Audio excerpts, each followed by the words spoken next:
Kia ora, Capricorn. This is your reading for the new moon in Gemini, which is happening as we speak up there in the sky. Do check out your ascendant moon, Venus and Jupiter. Go into AstroSeek or something like that, and you can just tap in your date of birth time, preferably of birth if you know it, and it'll all pop up.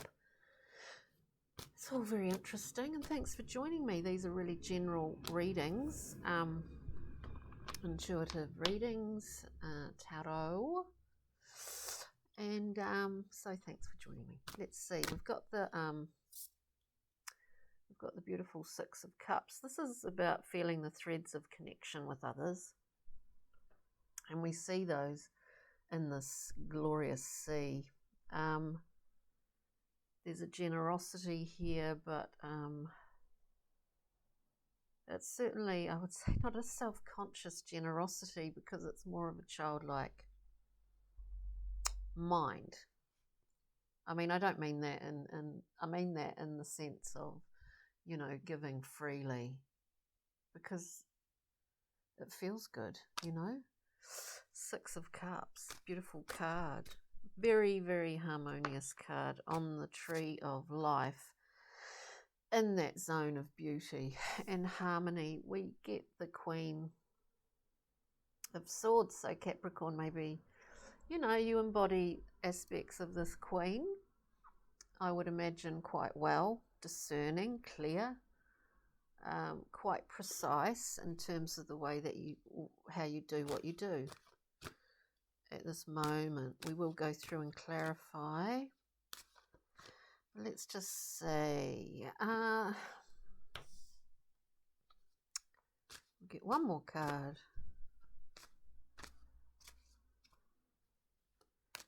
There may be, just maybe, a tendency at the moment to feel like possibly, even though this Queen's here, that you're feeling a little bit uncomfortable. I mean that in the sense that you might feel like that you're sort of not in control, or that you feel maybe a little bit out of control. You know that feeling when you do, and it's really uncomfortable. And it's like, what can I do that will make me feel like I actually do have a level of control over my life? Do you know what I mean? I'm not suggesting that Capricorns are control freaks, but we all experience this sometimes. I say this because, you know, there's this glorious Six of Cups, really harmonious. Really it's a kind of peak emotional experience, this. Then we have the Queen, who's very discerning and clear and can really see down here. She can see. But then we have, we've got the Prince of Swords, which is a scattered, you know, it's as if, yes, the Queen can see all around the savannah with great clarity. Excuse me, but there's this character. Possibly it indicates wanting to explore different aspects or areas, but this is an unfocused energy. I say being feeling like you're out of control. I also see that as like the emotions are overriding. You know, emotion overriding intellect. Now, we put great value on intellect because it's very valuable, it's important. But sometimes the emotions are like just like, come on, listen to me for a change. Like, listen to me. this prince, these are like little fairy, described as fairies, but I mean they're just thought forms that we all create, and they take on a life of their own sometimes. And sometimes when there's too many of them and it's too interthreaded with other people and things, which they usually are, it gets very confusing and complicated, and we find focus direction here very difficult. This is just what I'm getting. It's very character based as well, isn't it? Capricorn, and then we have and it feels sort of like it feels that something's getting tied up in knots, and maybe it's just a question of taking a deep breath and saying, okay, just what are the smallest things I can do to make myself feel like I do have a level of control here, because I think that you do, but maybe you feel a bit overwhelmed emotionally.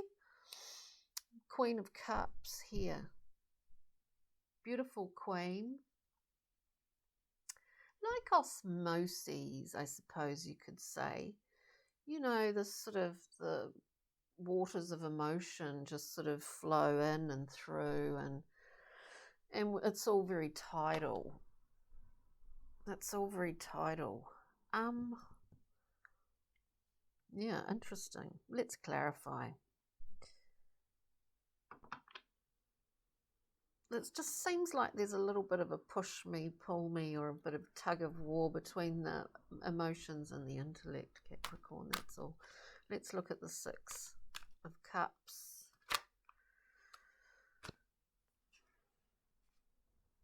We get the Seven of Wands.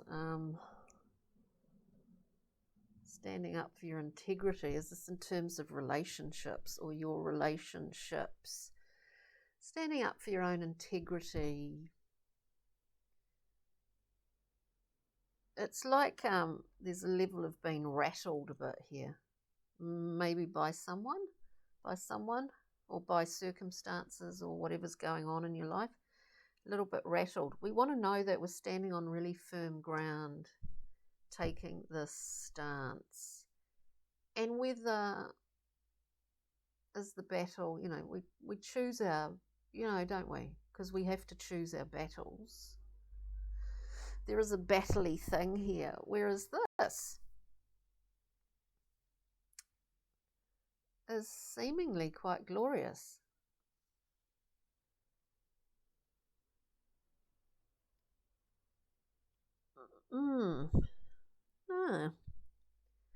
Can we get one more card for that? For Capricorn, oh God, this always happens. We get the Six of Cups again. What was I thinking? Yeah, we get the Six of Cups again. I do see it like something.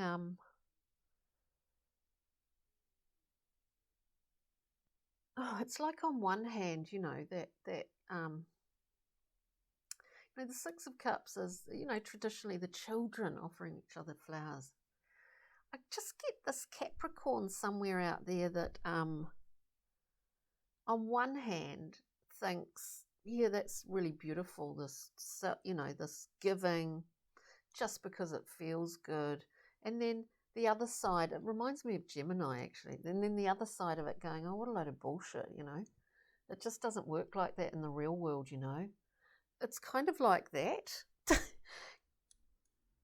It just feels like that to me, Capricorn. Some sort of reconciling that within yourself at the moment. Now, let's look at the Queen. We've got two Queens here. Queen of Swords. To clarify, we get the Nine of Swords, actually, and the Four of Swords. I do think there is a conflictual thing going on, which there often is, let's face it, between the intellect and the emotions. So we've got this Queen of Swords. Love this card. clear as a bell.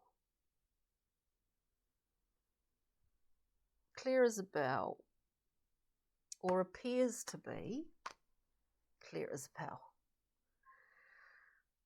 Historically is clear as a bell, right? But we've got the Nine of Swords, a card just of unfounded fear. Letting a little bit more in, letting a little bit more go. Still feeling like you've got a semblance of control. Finding that sort of balance, you know what I mean? Catastrophic thinking, the Nine of Swords, does no one any good, quite honestly. You're near the end of that suit. Once you get to the 10, it's that aha moment, and we go into another cycle. So one would see this as part of a lesson of sorts, for want of a better word. And respite appears to be required, because a lot of information can come by withdrawal, actually. Withdraw and rest. The Seven of Wands is not withdrawing at all. It's like, whatever this is about, Capricorn. We get the Four of Swords. It's a beautiful chamber that we choose to enter any time for rest, a deep breath and respite. Clear the mind of, easier said than done, isn't it? Of this sort of confusion of the Nine of Swords. Look, it's very interesting. Let's have a look at this naughty little prince, because I love the Prince of Swords. Going all over the place in many different directions. A lack of focus, yes. That's the whole point. And sometimes there is a point to it, and a period of time where we are in that.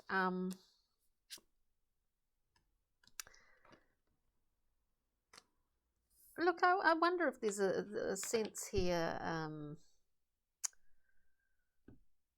two things I get with this prince, and I do literally get two things. I get two cards.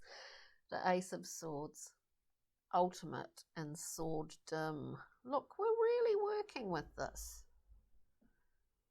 What's clear and what's truthful. But we're also having to work with someone else here, Aquarius. We get the Lovers. I'm not suggesting this is romantic per se, because the Lovers is about an integration of dualities. You know, it is a Gemini card. As I said before, Gemini, there's a dualistic thing with the you know, looking at the Six of Cups and the Seven of Wands, you know, is this, yeah, I believe this, but oh yeah, at the same breath, it's what a load of bullshit. Or this dual thing, the sort of polar things coming together. It's a divine marriage. I mean, in that sense, it's an alchemical marriage of opposites. But it's also about people in relationship, and it's also about choice. I kind of see it as you dealing with not only you know, an integration of your own aspects of your intellect, your, you know, and your emotional self, because your emotional body exists as tangibly as your mind, as your intellect. There's a fusing going on with this, trying to find the right balance. So if it means that there's a level of confusion for a while, then that confusion serves a purpose. Of course it does. confusion occurs always before, you know, a breakthrough, I believe. And it's always darkest before the dawn. Let's look at the Queen of Cups. Sometimes we can't be 150% at one thing, but we can take the fundamental qualities of that and make them work for us. I don't know why I get that, but Queen of Cups, please, for Capricorn. It's kind of an interesting reading. So we've got the Queen of Cups, we've got the Ace of Discs. Look, there's something that understanding, you know, your own abilities, whether they're large or small, whatever they are, it doesn't matter. It's not quantifiable. There's something very beneficial for you within the Queen of Cups, this osmotic creature that just flows, you know. Look, I'm just flowing here for a bit. That's okay.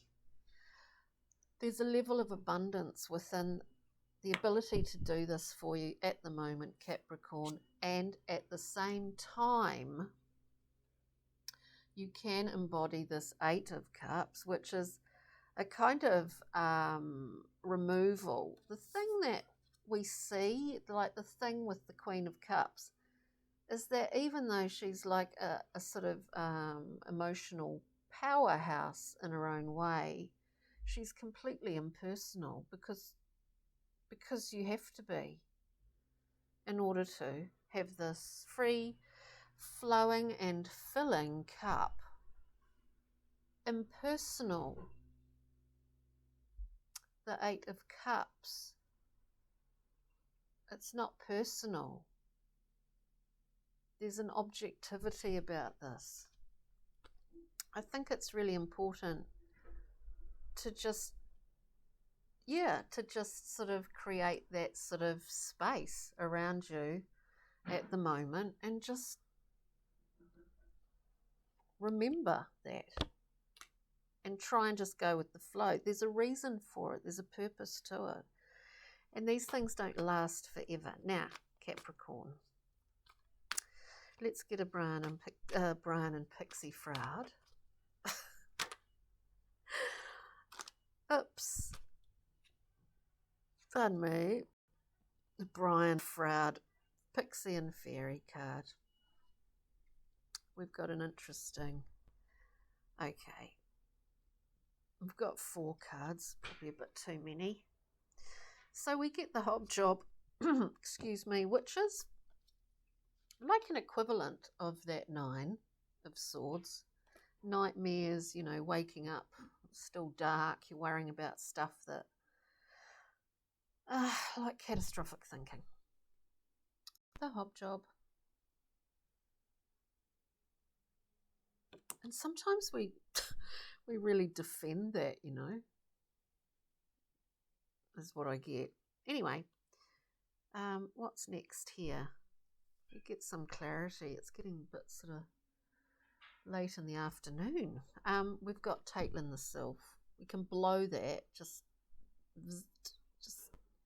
this is about being able to turn things around at the drop of a hat, on the head of a pin.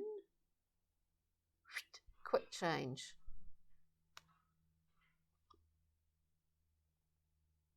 What I get from the, not from the other cards, but it's almost as if these Pixie and Fairy cards are speaking from a different angle, or a different person, or a different perspective. Just a different perspective, a different person more, actually. We get the Gotcha card, which is like a surprise. Look, things can change at the drop of a hat. you know, you may well be pleasantly surprised.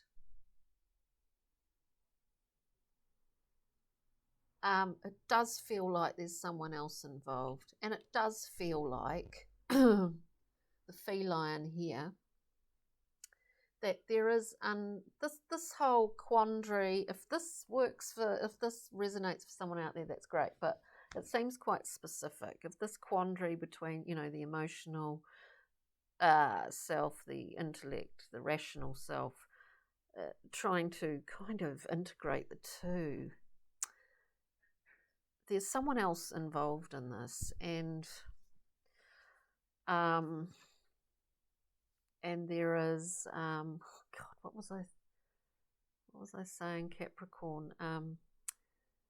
There's someone else involved in this. There's a level of frustration, and there is addiction involved here. I'd say that just because of this feline, and that these cards seem to be from another person's point of view, to do with another person more so than yourself, Capricorn. The feline is about unfinished business. There's some sort of there's something about this, and it is to do with someone else, but you know, it's an amazing positive reading, Capricorn, because you know, you're really challenging yourself here, which is just fabulous. Wow, so with the Art Oracle cards, which I quite like, and they are light and, you know, kind of good to pull out at the end. Matisse, we all know Henry Matisse. We're looking at